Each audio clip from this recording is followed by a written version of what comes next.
Jesus proclaimed the gospel of the kingdom and cured every disease among the people.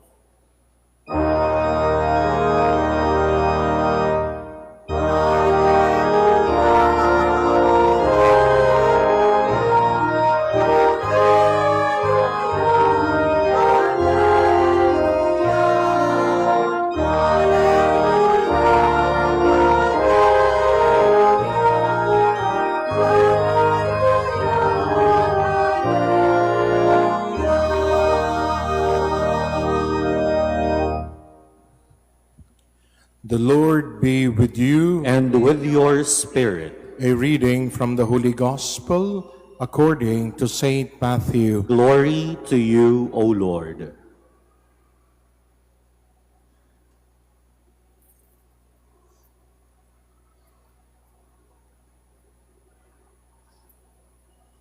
When Jesus heard that John had been arrested, he withdrew to Galilee.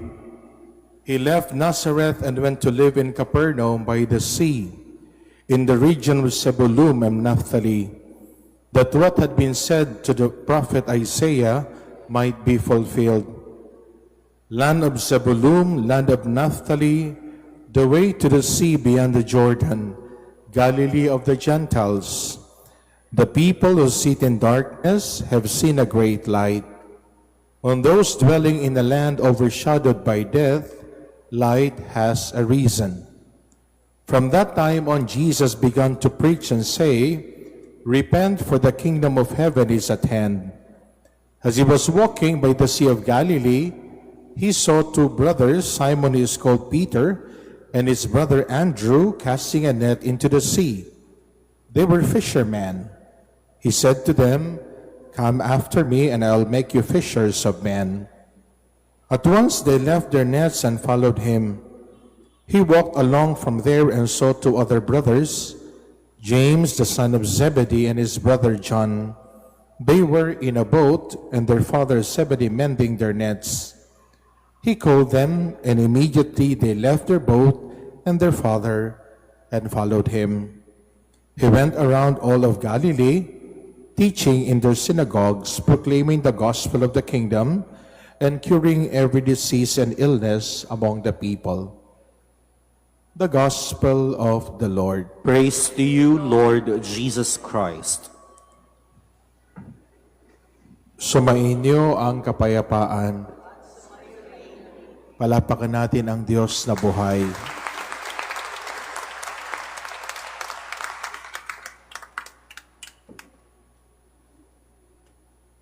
Lakasan pa natin ang pagpalakpak sa Diyos na buhay.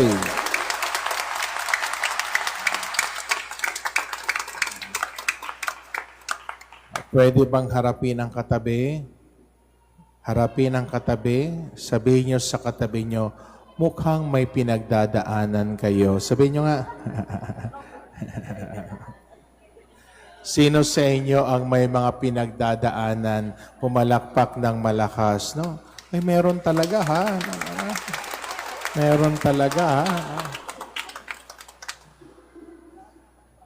May napansin ako, ang buhay ko naman ay pagbisita sa iba't ibang paaralan.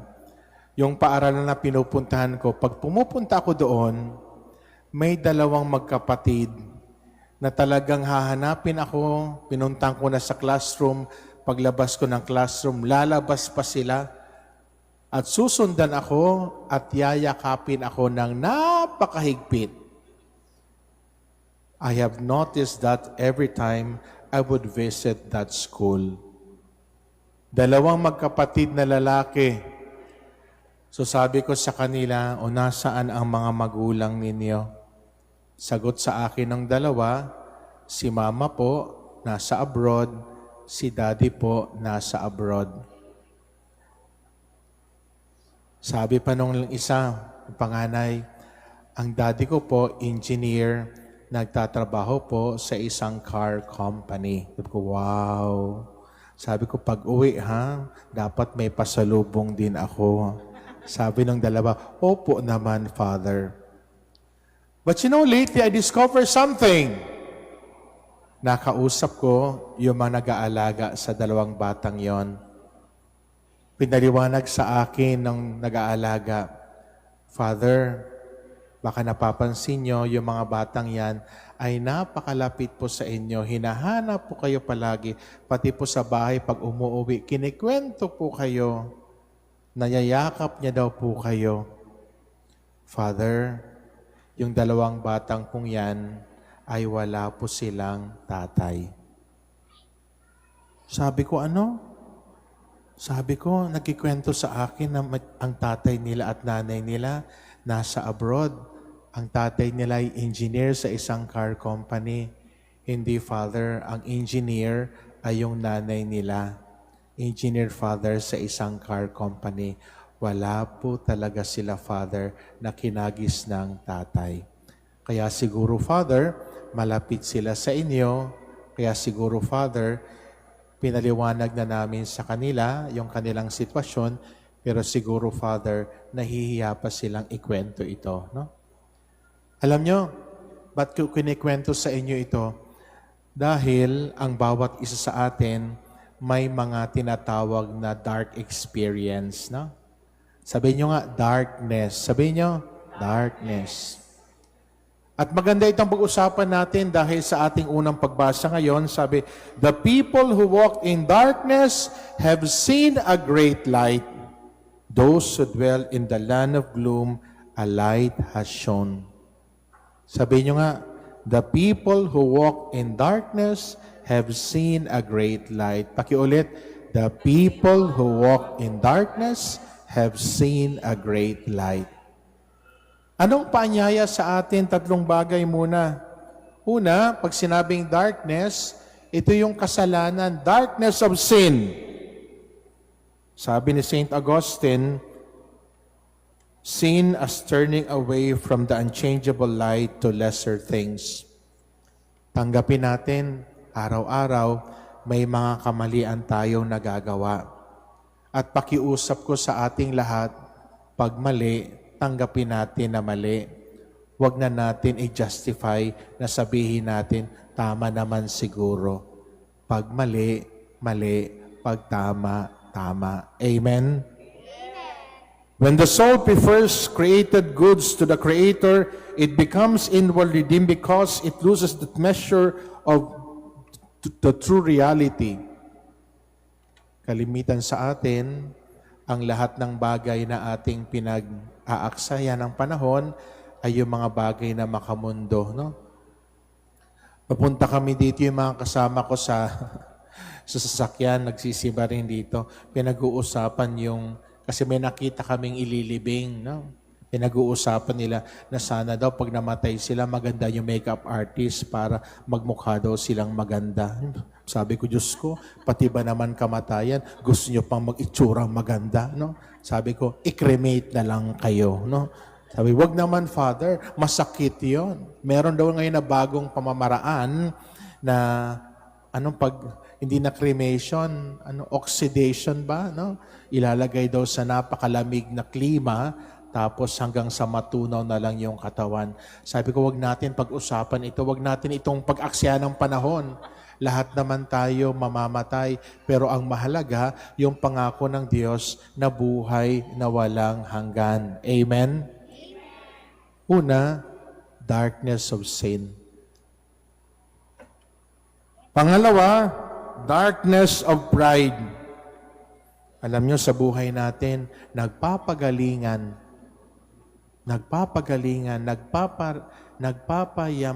no? Sino ang may ganito? Sino ang may ganon, no?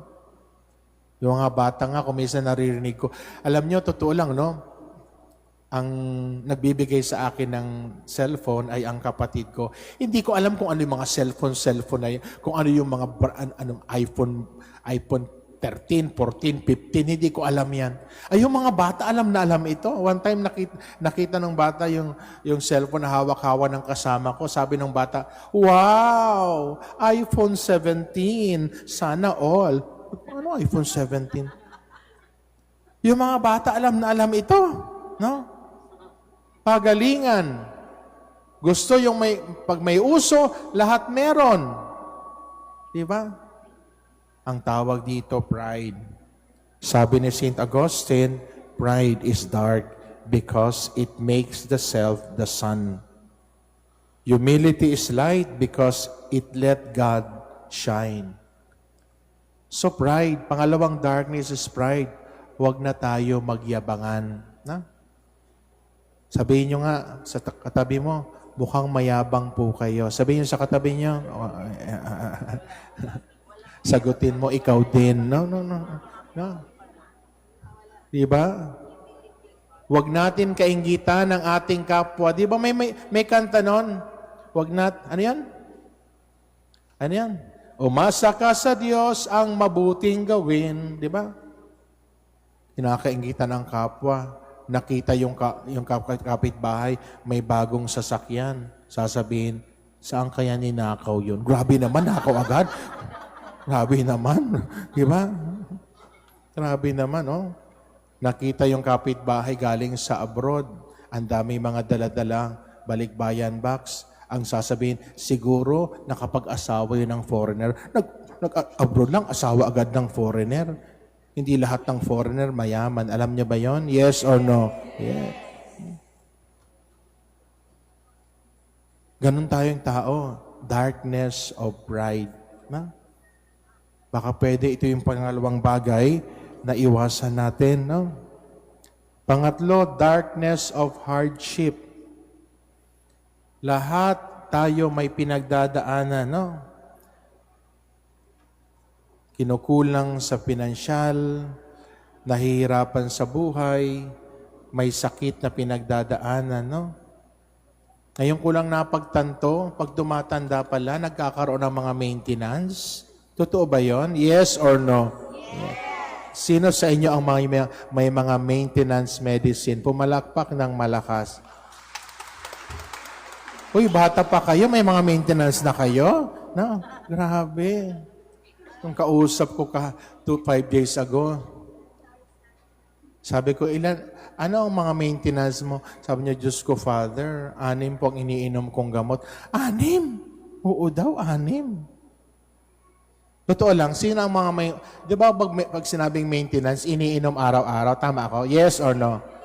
Sino sa inyo ang may mga maintenance sa sugar, pumalakpak ng malakas? Meron na. Sa cholesterol, sa puso, yung dalawang ikaw naka-blue, anong maintenance mo? Wala. Yung asawa mo may maintenance din? Meron. No? Sabi nung asawa, dinaya, wala akong maintenance. No. Grabe pala, no? Pag tumatanda pala, nagkakaroon ng maintenance, no? Ibig sabihin, kung meron tayong tatanggapin na may tatanggapin tayo ng mga pension, napupunta lang pala sa gamot. No? Hanggang kailan? Yung isa kong kasama, ang kanyang maintenance ay sa sugar. Pag meron akong tsokolate, sabi ko, oy, may bibigay ako sa yung tsokolate. Sabi niya, Father, huwag mo akong tutuksuhin dahil hindi ko tatanggihan yan. Sabi ko, tutuksuhin, hindi ko tatanggihan yan. Sabi ko, oy, bawal ka nito. Ay, Father, may gamot naman. Yung sagot sa akin, may gamot naman. Sabi ko, tumigil ka nga. Hindi, Father, gusto kong maging masaya.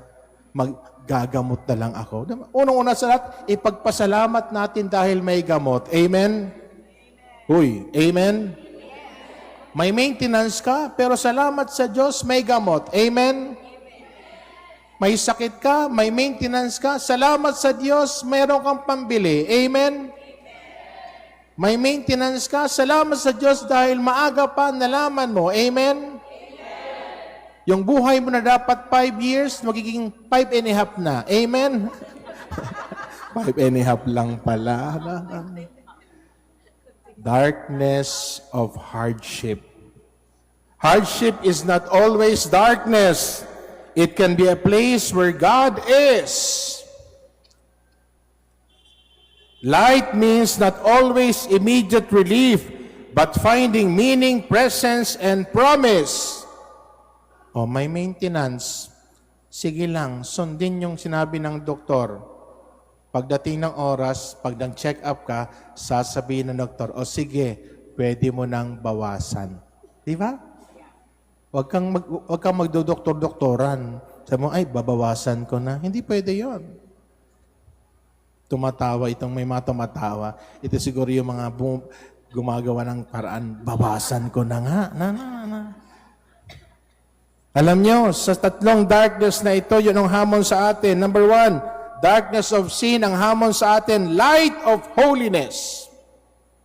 Pagsumikapan natin, mabuhay ng banal araw-araw. Hindi man tayo perpekto, pero pagsumikapan natin yon araw-araw. Darkness of pride, ang gawin natin, mamuhay tayo, light of humility. Huwag na tayo makipagpataasan. Ano ngayon kung mayaman ang kapitbahay mo? Matuwa ka dahil mayaman siya. Malay mo, mabigyan ka. Di ba? Huwag mong kainggitan. No? Sasabihin mo, ikaw may sakit, yung kapitbahay mo wala. Magtatanong ka, Lord, bakit ako yung may sakit? Bakit siya wala? Mandadamay ka pa, no? Ikatawa mo yung magandang bagay ng kapitbahay niyo. Pangatlo, yung darkness of hardship. Tingnan natin, light of hope. May pag-asa po ang bawat isa sa atin. Amen? Amen. Sabihin sa katabi, may pag-asa tayo. Sabihin nyo nga, lakasan nyo, may pag-asa tayo. Sabihin mo, hindi ka pa kukunin ni Lord. Sabihin mo, baka bukas, no? Baka bukas naman. At kaya mga kapatid, no, sa Ebanghelyo ngayon, in our gospel reading today, anong nakita natin? Si Jesus naglalakad sa lawa ng Galilea. Sa kanyang paglalakad, may mga tinawag siya. At ito yung ginagawa ng Jesus ngayon sa misa, tinatawag tayo. Tinatawag tayo ni Jesus. Jesus is calling us. Jesus is telling us, get out of darkness and look and follow the light. At naway katulad ng mga tinawag ni Jesus sa Ebanghelyo, ang sagot nila ay hindi bukas, ang sagot nila ay hindi mamaya na, ang sagot nila immediate, ngayon mismo, ora mismo. And that's what we pray for in this Mass, that all of us will say, yes, Lord. Hindi kami wawawala ng pag-asa. Yes, Lord. Surrender na namin yung buhay namin sa iyo. Yes, Lord. Tatalikdan na namin yung mga maling bagay na ginagawa namin. Yes, Lord. Mamumuhay kami araw-araw na kayo po ang kasama. Yes, Lord. Amen? Amen? Amen?